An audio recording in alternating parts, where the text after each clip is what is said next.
اهلا بيكم، عاملين ايه؟ ما تيجوا النهارده نعمل فطيره الكاسترد باقل من لفه جلاش ومكونات بسيطه جدا من البيت، ما بتاخدش وقت ولا مجهود، وجمالها كده وهي طالعه من الفرن كده سخنه تدفينا في الشتا ده. حاجه كده روعه.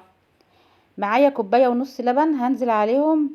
انا هنا استخدمت كوبايه ونص لبن، هنزل عليهم بمعلقه ونص كاسترد. بس انتي بقى لما تيجي تعملي تقلي الكاستر شويه عشان الكاستر كان خفيف معايا. هنا المضرب ايده مكسوره، يعني يا ريت محدش يعلق على المضرب عشان كل ما اخرج انسى اشتري مضرب جديد. عادي كلنا بننسى يعني. نزلت عليه بمعلقه واحده بس سكر، ما تكتريش السكر هنا عشان هنضيف سكر في الاخر. رفعته على النار متوسطه على نار هاديه لحد لما القوام تقل كده واتظبط معايا. قلبتهم على البارد الاول، اللبن مع الكاستر، وبعد كده دخلت بيهم على البوتاجاز قلبتهم كده على هادي لحد لما القوام تقل وبقى بالشكل ده.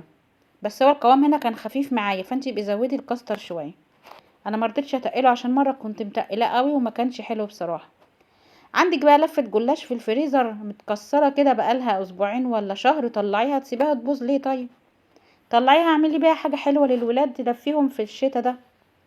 انا الحمد لله بسيبش، ما بحبش اسيب الجلاش عندي كتير في الفريزر، يعني اسبوع اسبوعين بالكتير بكون مطلعاه. مش بحب اركنه في الفريزر يتكسر يتعمل كده، لا. ثم ان انتي لما تسيبي الحاجه كتير في الفريزر عمر ما طعمها هيبقى حلو زي لما تكون طازه. يا ريتك تعمليه يعني يكون لسه جايباه جديد، يبقى افضل وافضل طبعا.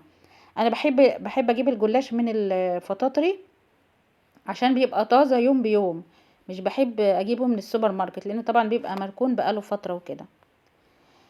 اعملي بقى طبقات من الجلاش وادهني بين الطبقات كده ورقيها انا محضره هنا نص كوبايه بس سمنه بلدي على زيت ذره، نص كوبايه مدفياها مش سخنه، نص كوبايه سمنه بلدي على زيت ذره. ومش هستخدم الكميه كلها كمان لان انا مش هعمل اللفه كلها، هعمل جزء بالسوداني والمكسرات عشان اللي مش بيحب بالكاستر ياكل بالسوداني والمكسرات. يعتبر انا استخدمت نص اللفه، نص لفه الجلاش بس، والنص التاني عملت بيه بالمكسرات بقى والحاجات الجميلة دي، جوز الهند والزبيب والسوداني، اي مكسرات عندك بيبقى جميل. بس هنا احنا مش هنعمل شربات، احنا هنسقيه بلبن في الاخر وهقولك هنعمله ازاي.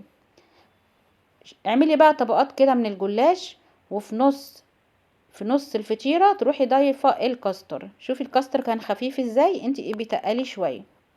تمام. في النص المقدار اللي انتي هتعمليه هتنزلي بالكاستر وتحاولي بقى تقفلي عليه كويس بحيث ان هو ايه الحشوة ما تتحرقش.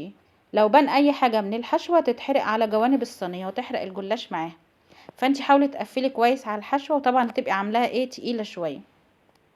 ابتدي قفلي كده عليها واحدة واحدة. وطبعا كل ورقة جلاش او كل ورقتين هتحطيهم هتديهم دهنة خفيفة، ما تكتريش المادة الدهنية قوي علشان ما تبقاش الفطيرة تقيلة معاكي. انا مقللاها جدا، يعني بدهن بالفرشة يا دوبك دهنة خفيفة كل ورقة عشان لما تيجي تاكلي الفطيرة ما تلاقيهاش تقيلة وكلها دهون، لا هي كانت مظبوطة جدا الحمد لله. وانتي بتعملي الكاستر ما تضيفيش سكر كتير عشان في الاخر هنضيف كوباية لبن عليها معلقة صغيرة سكر.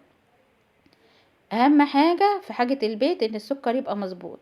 انا بحب اعمل حاجة في البيت كده عشان بتحكم في كمية السكر على مزاجي، مش مضطرة اجيب حاجة من بره ويبقى سكرها اوفر ما استحملهاش، لا عشان كده بحب اعمل الحاجة دي في البيت. قفلي بقى كويس على الحشوة ومن كل الجوانب، ما تخليش اي حشوة ايه يعني تيجي كده على جوانب الصينية عشان هتتحرق طبعا.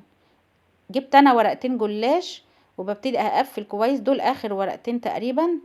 بقفل كويس على الحشوة اللي جوه وبعمل شكل متناسق بحيث ان الفطيرة تاخد شكل دائري زي ما بنشتريها من بره بالظبط. ممكن في الاخر على فكرة تضيفي سكر بودر على الوش وزبيب وجوز هند والحاجات دي، بس انا ما عملتش كده لان الولاد يعني مش بيحبوه. بس انتي ممكن تضيفي في الاخر سكر بودر وجوز هند وزبيب على الوش.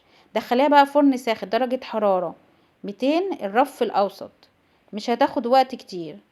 دخليها فرن ساخن درجة حرارة 200 الرف الاوسط، الفرن شغال من فوق ومن تحت، مش هتاخد اكتر من 10 دقايق، متاخدش وقت اطلاقا. بعد ما تطلع ده يعني سقساها كده باللبن وبالسكر وغطيها شوية هتلاقيها طريت وبقت تحفة.